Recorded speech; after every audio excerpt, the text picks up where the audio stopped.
Am I the idiot for refusing to kick my cousin even though I raised her as my daughter? I, 29, live with my pregnant fiancée, Sarah, 27, and my cousin, Mira, 18. To make a long story short, I've basically raised Mira myself since she was 4 and I was 15. Her parents are extremely negligent, and when I was 20, she ended up basically moving in with me. While she calls me by name and calls me her cousin, for all intents and purposes we have a father-daughter relationship. Mira is obviously important to me. She didn't get along with Sarah at first. I think she just hated sharing my attention. But I thought they get along well now. Sarah and I have discussed Mira and her situation. While I knew Sarah thought independence is better, I personally think it's better for her to stay here while she goes to university. A few days ago, Mira came up to me crying and apologizing. She basically said she was sorry for being a burden and hurting me, for not realizing how I felt, and that she would move out and everything. I had no idea what was going on, and when I managed to calm her down, she basically told me that Sarah had talked to her. Apparently she told her that she's old enough to move out and stop being a burden on me, that she needs to stop taking advantage of my kindness. I got pretty pissed and reassured Mira that I love her and wouldn't kick her out or anything.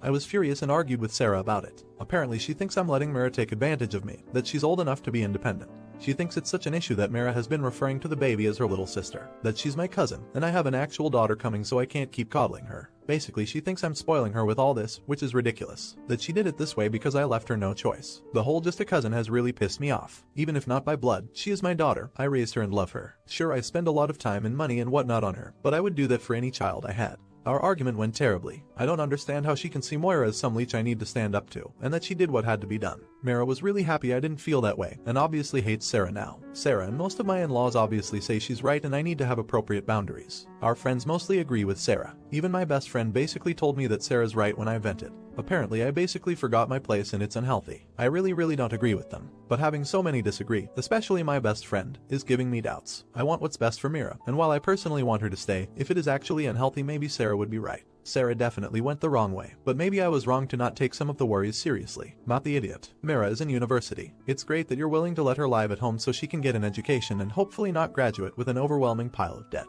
As long as she's in school and working towards supporting herself, that's a young adult worth subsidizing. I find it odd that you know Sarah well enough to marry her but had no clue how she felt about Mira or that she would go behind your back that way. I hate to tell you, but you knocked up the wrong person. Update. It's been a big month for us. It's not perfect, but we're all trying to work it out, and 3 weeks ago started therapy for me, Mira, and Sarah. It's been helpful, but still early. My friends just don't see her as my daughter, which seems to be why they agreed with Sarah. While therapy may change our minds, for now Sarah and I agreed to forgive and work together, and Mira will likely stay. Sarah maintains her issue is independence, though the therapist has suggested her worries for the baby and resentment for Mira's original hate is influencing her behavior over it, like some people said. On that note, Mira isn't happy I'm trying to forgive her, but I've made it clear that she has to take it out with me, not Sarah. It's still awkward between them obviously, but I think Mira's excitement for the baby is winning because she's getting less aggressive about her hate. I think with some time she'll be able to accept Sarah's apology. Also, to make it final, I talked to Mira about adult adoption. She was really happy and jumped at the idea. While she won't call me dad, I think this will help solidify our relationship. The therapist likes the idea and I'm seeing a lawyer so we can file a SAP.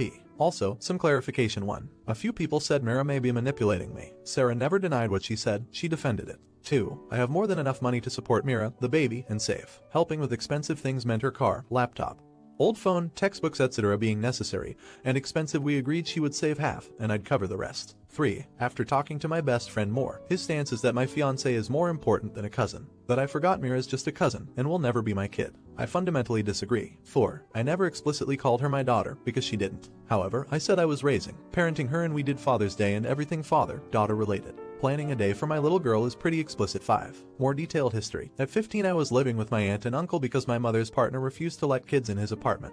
I basically did all the parenting for Mira. I would feed her, bathe her, clothe her, comfort her, play, etc. At 20 she stayed with me for babysitting until they wanted her back. In practice she stayed with me 5 or 6 days a week, then 6 or 7, then aside from special occasions. While her parents used to pay for major expenses, I did all the real parenting. 6. A lot of people find Mira's original treatment of Sarah a gotcha. It was literal years ago, and not exactly unprecedented for bio kids. I actively put a stop to it, and she would be punished when she was particularly bad. I thought their relationship was now good, so was Mira. She genuinely came to love her, and saw her like an aunt. There was a whole issue over her being overexcited about the baby. There wasn't continued hostility. Not the idiot. You're a great father to Mira. Don't listen to anyone else's BS, including your friend. I'd stop talking to them, but that's just me. Counseling is definitely helpful, and hopefully things will work out from here. However, I'd tread carefully and keep an eye on Sarah and Mira. Make sure this does not happen again and you will leave Sarah if it does. Cause if it happens again, I can guarantee it won't get better, especially when the baby arrives. Not the idiot. If you have helped raise Mira since you were about 15, I don't understand how these friends of yours are taking this stance. Mira was there first and is under your protection. I'm glad that there's counseling going on, but please keep in mind that Mira's feelings about Sarah are valid. Mira was made to feel as a burden. Those feelings don't go away quickly and can take years. Do you think you will have to choose wife and baby or cousin? Let me know in the comments. Now, am I the idiot for reducing the money I am willing to give to my stepdaughter for college? I had a pretty wild youth and one of the women I slept with got pregnant. She didn't inform me about this and I was oblivious of my biological son until about a year ago. He is 17 years old. I have since become a bit saner and am happily married for 14 years. She has a daughter from a previous relationship who is 18. They will both be going to college next year. We had talked about this when she was and I had told her I would surely chip in about 30 Kelvin. Her grandparents from her dad's side are also willing to contribute money. Last year I told her that I may be able to contribute 40k, but it was not a guarantee. This is a lot of money, but it took me a long time to save it. My son has not enjoyed a comfortable upbringing. He has no support and his mother is not in a financial position to pay for college. I want to contribute about 15k. We are running a pretty tight ship and I don't think we can make any more cuts without it affecting our retirement savings. I told my stepdaughter that I would only be able to contribute 30k. She was okay with it before she found out we were also giving money to my son. She is very angry with me and she is being distant, more than usual. I think what I don't get is that it won't hurt her. Her grandparents are willing to make up the difference. She is going to have the same budget that she can plan to spend on college. I feel a bit like an idiot as I am giving her the minimum amount possible, which I had agreed on. I wish I could do more, but I can't. I don't get why she is upset. I think I am making the right decision here, but I know I have upset her and it is bothering me. My wife is not happy about it, but she is understanding. Not the idiot. She is upset because you have another child taking your attention and money. It's irrational, but she will be upset and quietly jealous. This kid you didn't know about is suddenly dropped into your family's laps, and this is the first of many big steps that's going to be affected by one more person in the mix. She's seeing you give the extra you told her you would try to do to her replacement. You are by no way the idiot supporting all your kids, but talk to people first. Update. I saw that I was not the idiot from the comments, but I did disagree with a few which stated that I had no obligation to pay for her education. I feel like I have an obligation to her and my wife to take care of them. I did see some comments about splitting it equally, but I think it is not fair to my stepdaughter to break the promise I had made, as she would have to change her plans if I did that. I found comments from people who have gone through similar situation very insightful and helpful. I didn't need to speak to her as she apologized for making a big deal out of when she knew she was going to get money from her grandparents. I accepted her apology and I left it there, as I felt I shouldn't try to pry when she was taking a huge step by apologizing for her mistake.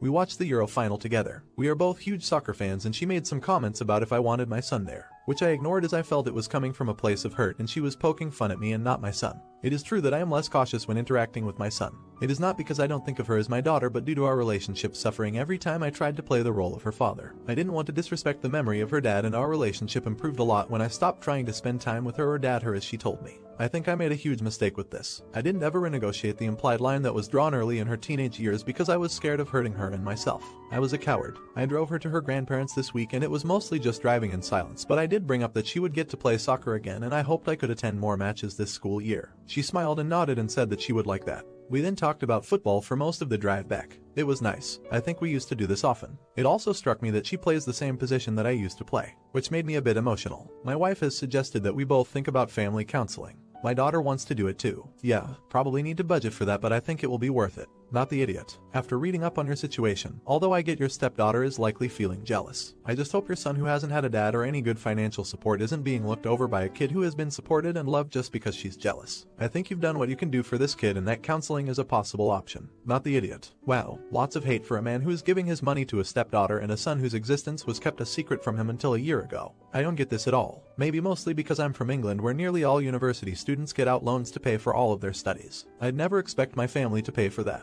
Opus, I think you sound like a great guy. Is he wrong for giving his son some money? Let me know in the comments. Now, am I the idiot for refusing to take my toddler to visit my in-laws? Husband and I have a young toddler, 15 months old. We live out of state from both of our families, who are also far from each other, a 5-hour drive. Neither of our families live very close to a large airport, about 3 hours for my family and 2 for him. For context, my family adores my husband's. His family hates me and I don't like them either. The reasons they hate me aren't important. Just know that it's nothing I've done. There are certain unchangeable things about me that they hate, and they were against us being together as soon as they found out. Since establishing boundaries and getting married, they have calmed down, but they still avoid speaking or making eye contact with me. Now we have a toddler and I'm planning a trip to visit my parents for an upcoming holiday. We're also planning to tour the area because we're considering moving there next year. I've done all the legwork to plan the trip. My husband wants to visit his family as part of the trip, but I refuse. My main reasons are, it's way too long of a car ride with how young kiddo is. It's already enough traveling and stress just getting out there. Second, they don't do anything for our kid. Multiple members of my immediate and extended family have visited at least once and stepped in to help with childcare gaps even though they are all a flight away. So part of the purpose of this trip is for us to be the ones going to visit instead of them always coming to us. Husband's family has never met kiddo and have only done 2 video calls, although they have sent some small gifts. Third, we'd have to take more time off of work to fit it in.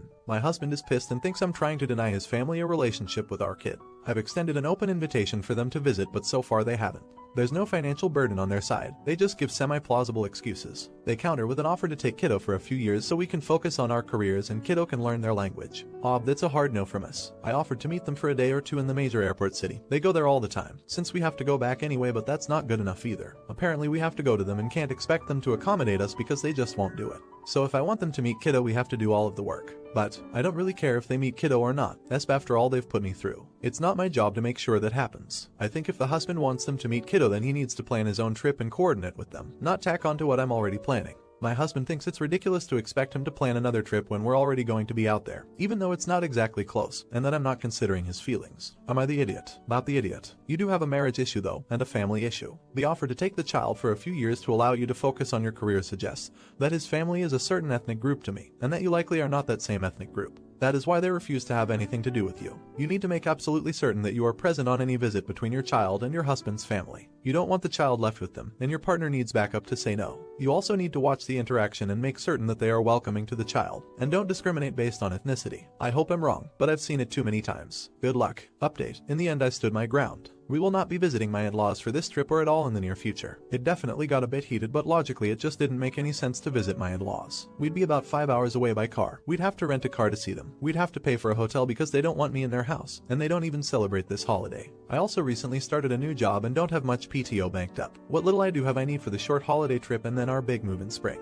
I laid all this out to my husband and asked him how we would resolve these issues, and he didn't have an answer. I can't magically get more PTO. Neither one of us wants to add 10+ hours of driving onto a trip that already has a cross-country flight or pay for a hotel, car rental. And frankly, our parents do not live near each other even though it might be in the same region. Think one lives in NYC, the other in Buffalo, NY. Yeah, it's the same state, but it's not close at all, so this expectation that when we see one we have to see both has to stop. A few weeks later we talked about it again in the context of us moving closer, still 5 minutes 6-hour drive, and I laid out for him that I'm simply not willing to go so far out of my way to make sure my in-laws have a relationship with our kid. They're racist. They were terrible parents to all of their kids, but especially abusive to my husband. They're already playing favorites. Read Golden Child and Scapegoat with their other grandkids, and I'm not going to move heaven and earth to have the idea of a family with them. My husband has come a long way in not jumping every time they snap their fingers, but this was something he struggled with. I completely understand that he wants to have the same experience that I have had of showing my kid off to my family, watching the bonds develop, etc., but in reality it just won't happen for his family. They don't care about him very much, never call or send a gift for his birthday even though he spends a lot of money on them for their holidays and birthdays. They still have no plans to come visit our kid and haven't done a video call in 6 months. In the more than 10 years we've been together, not once have they come to us. So we're dropping the rope. The husband is free to have whatever relationship he's comfortable with, but we aren't going to be putting in any extra effort right now unless something changes. I hope this helps other people in multiracial relationships see how things might turn out. Your in-laws may never come around and you have to decide if it's worth it to you. For me it is, but it's not without conflict at times. Not the idiot. So glad you were able to talk about all of this with your husband. All the "you're the idiot" comments in your original post blew my mind for exactly the reasons you detailed above. They're horribly racist and literally hid in the car in the snow so they wouldn't have to be in the same house as you. Absolutely wild that anyone would see that as not a big deal that you should just get over. Not the idiot. If your husband isn't against therapy, he needs to start it. It took me a long time to unlearn my family's toxic thought patterns.